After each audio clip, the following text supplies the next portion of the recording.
What the fuck is going on here? Good afternoon! Alright, who here has been through a breakup? Cheer! Yes! Own it! Who here has been through a really bad breakup? Yeah! Fantastic!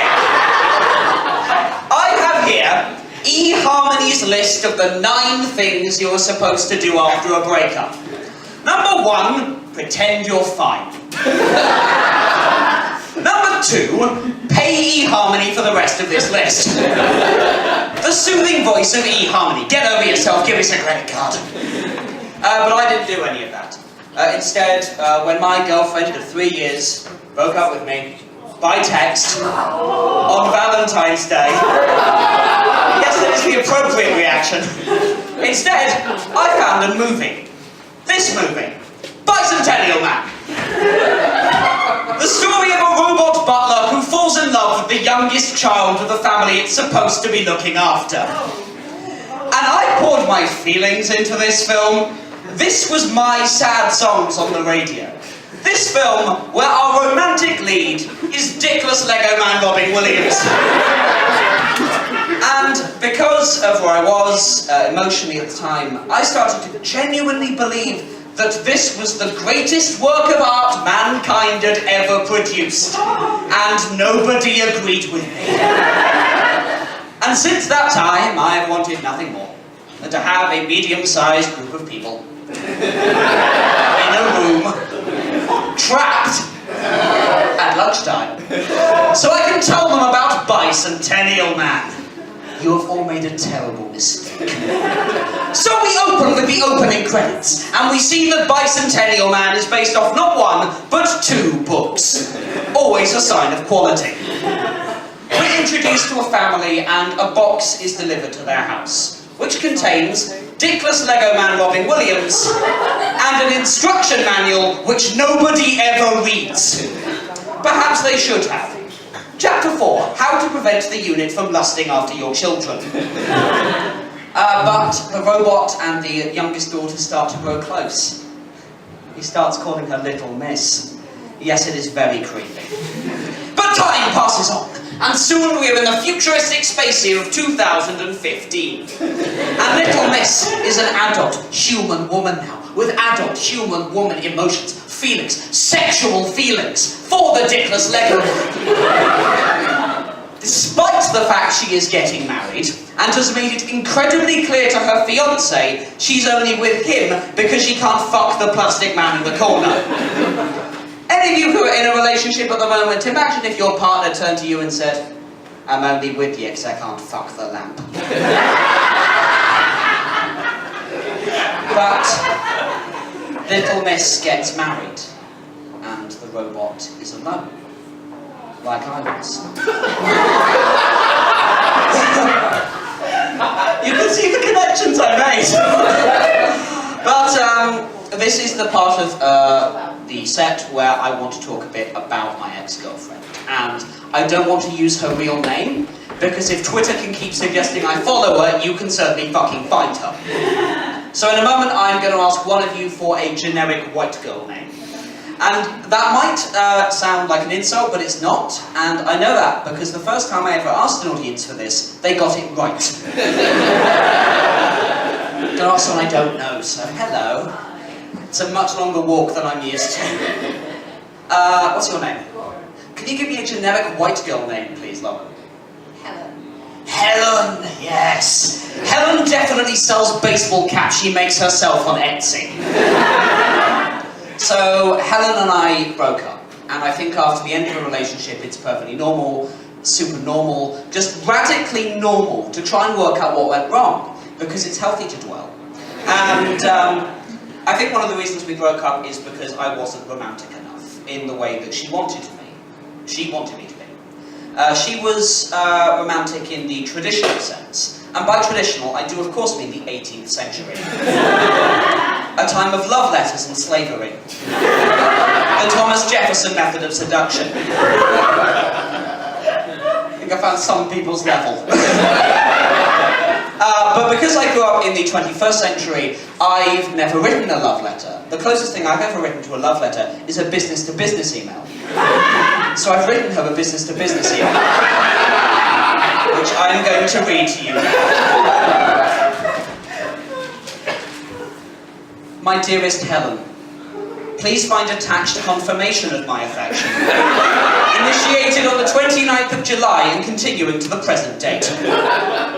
I remember when I first realised I was in love with you. We were walking together in the park where we had our first kiss, and I looked at you, you smiled back, and it hit me then that my skills, experience and friendly telephone manner made me perfect for the role of boyfriend. I wish to express in the strongest possible terms my continued enthusiasm for our relationship, and believe that our romance can grow by focusing on deliverable outcomes. In the last 6 months alone, my love for you has grown by 15%, and I expect this growth to continue above the rate of inflation as we head into the next fiscal year. Yours, Sam Went, assistant temporary boyfriend. Our relationship. Please think twice before printing this email. So the robot is alone. But he doesn't let it get him down, and instead he goes on a journey to find others like himself. And he finds one, a sexy lady robot with robot boobs. What are those for? Is she going to breastfeed a Hoover? When I was feeling particularly alone in my love of Bicentennial Man, I tried to find others who shared my love of this amazing film. And, well, there must be some, right, because it's got a 37% rating on Rotten Tomatoes, and I think we'd win a second referendum. But I tried to see if there was a Bicentennial Man fan club, and there is. Just one. It is in Italian, and it is entirely dedicated to this character. Unfortunately, robot boobs are not the same thing as sentience. So if the robot wants to find the love and companionship that he desires, he needs to become human. It's a very typical sci-fi story, yeah? Data in Star Trek, it's basically Pinocchio. But Bicentennial Man is more, we'll say, direct than anything that's come before it, because the robot decides to become human by getting itself some organs.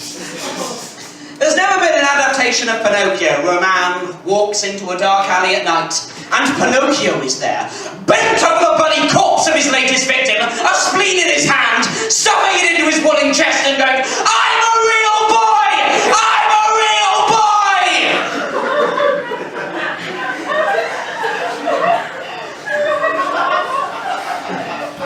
Unfortunately, Robin Williams does not harvest organs from people still using them, which is a massive blow to representation for the organ harvester community, who could really use a hero right now. Instead, robot boobs just happens to be owned by a scientist who's developing artificial skin and artificial organs and artificial dicks. So he gets a flesh and blood body and he goes back to Little Miss. But she's an old woman now. She's on her deathbed and it's too late for them to have a real relationship. But he doesn't let it get him down, and instead he just moves straight on to her granddaughter. And they fall in love, and they get married, and he agrees to die with her, and I bawl my eyes out. After hearing this story, is there anyone who might want to watch Bicentennial?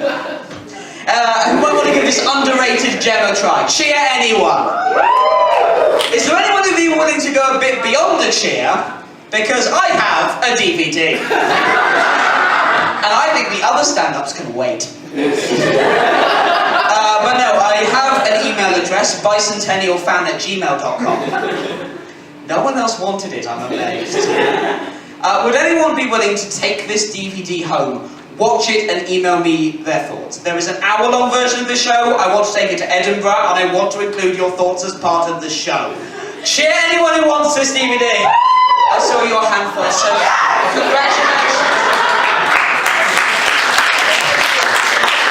But this happy ending. Something we can take away from Bicentennial Man that we can apply to our own lives. Something to make us feel uplifted as we go into, I presume, getting a sandwich. Is that what people do at this time? So, I want to say to everyone who cheered at the start of the show and asked about breakups, our exes will have grandchildren, and we